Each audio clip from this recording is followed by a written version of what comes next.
honor to be here with you, one of the great documentary filmmakers. Well, thank you very much. That's very kind of you to say. I'm curious to hear you speak about the influence your original This Is Spinal Tap documentary had on documentary filmmaking, because so many similar styles of doc have been made. There's one about an office that was on TV for a while. There's one about a Parks and Rec play. And I think they borrowed some of your style and your signature element you brought to it. What's it been like to see that evolution? Well, they say that, it's the sincerest form of flattery, that the people that copy you and everything. I just feel they stole it. They just stole it, stole it outright, whether it's The Office, Parks and Rec, Abbott Elementary, even Modern Family. They use this stuff, and I never get credit. I never get any credit, and, and I haven't worked.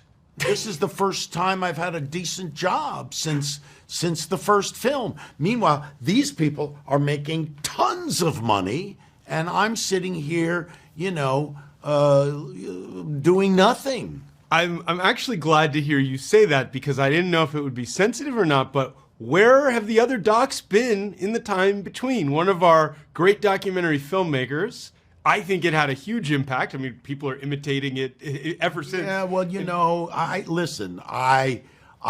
wasn't setting out to, change the world with documentary filmmaking, but I was hoping to have a more traditional Hollywood career, get a job maybe with a studio film. And I did. I got this one job, I did the sequel to Kramer versus Kramer, which is a big Academy Award-winning movie with Meryl Streep and Dustin Hoffman.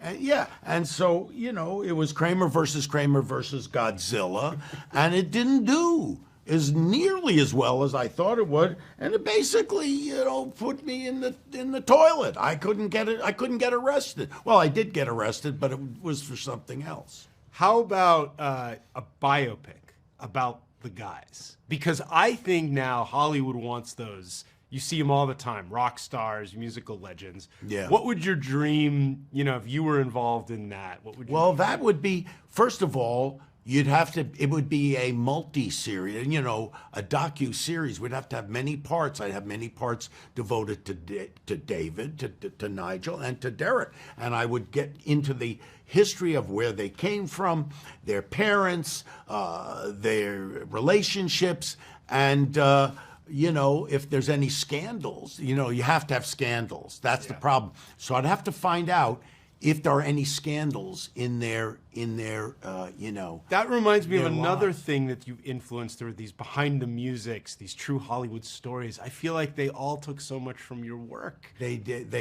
And again, where's my money? Where's the money for me? Nothing. Everybody, Alex Gibney. Who? Alex Gibney. He's a big hit. All these people. Nothing for me.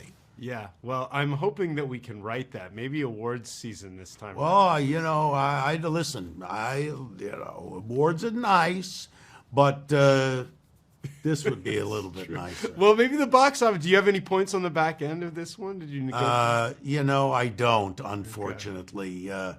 The back end, it's, Hope Faith, who's the daughter of Ian Faith. Right. She's got it all, and the guys have it all. And I'm lucky if I get, like